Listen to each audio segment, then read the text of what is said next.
Lou, that's absolutely right. We have identified thousands of instances of fraud and other irregularities that make it very clear that the result that we got out of Nevada, that the media has been so quick to report, are simply inaccurate. Inaccurate to the point that we now believe that Donald Trump won Nevada once you take out the fraud and irregularities. And these are instances of, like you pointed out, dead people voting in multiple jurisdictions.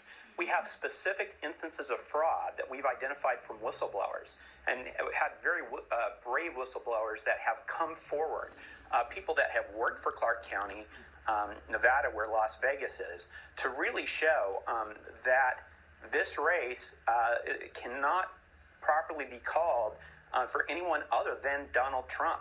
And one of the really amazing things is the Clark County Commission the other day threw out one of the races, and based on admitted instances of irregularities. And if this election wasn't good enough to show that you had an election of a county commissioner, it certainly wasn't good enough to show an election for President of the United States. What were the irregularities in the instance of the local race? And I understand that amounted to just about a fifth of the total votes as compared to the presidential. Give us a sense of what those irregularities were and how they pertain to the presidential. Yeah, that's a great question. It's a lot of the same instances that we have pointed out, such as people voting twice, such as signatures not properly being authenticated, the big problems with their authentication process. A lot of instances like that, ones that they've identified are over 900, but in reality, the total number of irregularities are far, far more than right now the county officials are willing to admit. And what remedy is available to you? What can you do to move this forward?